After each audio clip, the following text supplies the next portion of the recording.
सावन सोमवार व्रत की पावन कथा। एक समय की बात है, एक साहूकार था जो भगवान शिव का अनन्य भक्त था। उसके पास धन धान्य की कोई कमी नहीं थी, लेकिन उसके कोई संतान नहीं थी। इसी कामना को लेकर वह रोज शिवजी के मंदिर जाकर दीपक जलाता था। उसके इस भक्ति भाव को देखकर एक दिन माता पार्वती ने शिवजी से कहा, प्रभु, यह साहूकार आपका अनन्य भक्त है, इसे संतान का कष्ट है, आपको इसकी मदद करनी चाहिए। शिवजी ने उत्तर दिया, हे पार्वती, इस साहूकार के भाग्य में पुत्र का योग नहीं है। यदि इसे पुत्र का वरदान मिल भी गया तो वह केवल 12 वर्ष की आयु तक ही जीवित रहेगा। माता पार्वती के बार बार आग्रह करने पर शिवजी ने साहूकार को पुत्र का वरदान दिया, लेकिन यह भी कहा कि वह केवल 12 वर्ष तक ही जीवित रहेगा। साहूकार ने इस बात को सुना, लेकिन न तो उसे खुशी हुई और न ही दुख। वह पहले की ही तरह भगवान शिव की पूजा करता रहा। कुछ समय बाद साहूकार की पत्नी गर्भवती हुई और उसे एक सुंदर बालक की प्राप्ति हुई। परिवार में खुशियां मनाई गई, लेकिन साहूकार ने बालक की 12 वर्ष की आयु का जिक्र किसी से नहीं किया। जब बालक 11 वर्ष का हुआ तो एक दिन साहूकार की पत्नी ने उसके विवाह के लिए कहा। साहूकार ने उत्तर दिया कि वह अभी बालक को पढ़ने के लिए काशी भेजेगा। उसने बालक के मामा को बुलाया और कहा, इसे काशी पढ़ने के लिए ले जाओ और रास्ते में यज्ञ करते और ब्राह्मणों को भोजन कराते हुए आगे बढ़ना। दोनों मामा भांजे इसी तरह यज्ञ कराते और ब्राह्मणों को दान दक्षिणा देते काशी की ओर चल पड़े। रात में एक नगर पड़ा जहां नगर के राजा की कन्या का विवाह था, लेकिन जिस राजकुमार से उसका विवाह होने वाला था वह एक आंख से काना था। राजकुमार के पिता ने अपने पुत्र के काना होने की बात को छुपाने के लिए एक चाल सोची। साहूकार के पुत्र को देखकर उसके मन में एक विचार आया। उसने सोचा, क्यों न इस लड़के को दूल्हा बनाकर राजकुमारी से विवाह करा दूं। विवाह के बाद इसको धन देकर विदा कर दूंगा और राजकुमारी को अपने नगर ले जाऊंगा।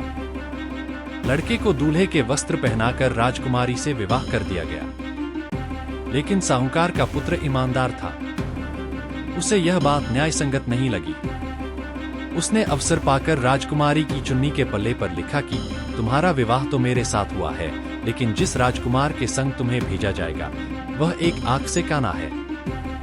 मैं तो काशी पढ़ने जा रहा हूं। जब राजकुमारी ने चुन्नी पर लिखी बातें पढ़ी तो उसने अपने माता पिता को यह बात बताई। राजा ने अपनी पुत्री को विदा नहीं किया, जिससे बारात वापस चली गई। दूसरी ओर साहूकार का लड़का और उसका मामा काशी पहुंचे और वहां जाकर उन्होंने यज्ञ किया। जिस दिन लड़के की आयु 12 साल की हुई, उसी दिन यज्ञ रखा गया। लड़के ने अपने मामा से कहा कि मेरी तबीयत कुछ ठीक नहीं है। मामा ने कहा कि तुम अंदर जाकर सो जाओ। शिवजी के वरदान अनुसार कुछ ही देर में उस बालक के प्राण निकल गए। मृत भांजे को देख उसके मामा ने विलाप शुरू किया। संयोगवश उसी समय शिवजी और माता पार्वती उधर से जा रहे थे। पार्वती ने भगवान से कहा, स्वामी, मुझे इसके रोने के स्वर सहन नहीं हो रहा। आप इस व्यक्ति के कष्ट को अवश्य दूर करें। जब शिवजी मृत बालक के समीप गए तो वह बोले कि यह उसी साहूकार का पुत्र है जिसे मैंने 12 वर्ष की आयु का वरदान दिया। अब इसकी आयु पूरी हो चुकी है। लेकिन मातृभाव से विभोर माता पार्वती ने कहा कि हे महादेव, आप इस बालक को और आयु देने की कृपा करें, अन्यथा इसके वियोग में इसके माता पिता भी तड़प तड़प कर मर जाएंगे। माता पार्वती के आग्रह पर भगवान शिव ने उस लड़के को जीवित होने का वरदान दिया। शिवजी की कृपा से वह लड़का जीवित हो गया। शिक्षा समाप्त करके लड़का मामा के साथ अपने नगर की ओर चल दिया। दोनों चलते हुए उसी नगर में पहुंचे जहां उसका विवाह हुआ था। उस नगर में भी उन्होंने यज्ञ का आयोजन किया। उस लड़के के ससुर ने उसे पहचान लिया और महल में ले जाकर उसकी खातिरदारी की और अपनी पुत्री को विदा किया। इधर साहूकार और उसकी पत्नी भूखे प्यासे रहकर बेटे की प्रतीक्षा कर रहे थे।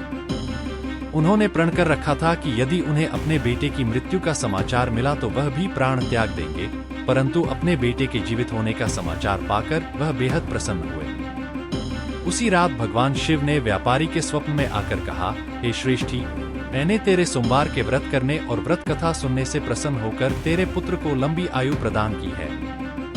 इसी प्रकार जो कोई सोमवार व्रत करता है या कथा सुनता और पढ़ता है, उसके सभी दुख दूर होते हैं और समस्त मनोकामनाएं पूर्ण होती हैं। इस पावन कथा को श्रवण करने से समस्त कष्ट दूर होते हैं और भक्तों की मनोकामनाएं पूर्ण होती हैं। इस कथा को सुनकर और व्रत करके भगवान शिव और माता पार्वती की कृपा प्राप्त होती है, जिससे जीवन में सुख, शांति और समृद्धि आती है।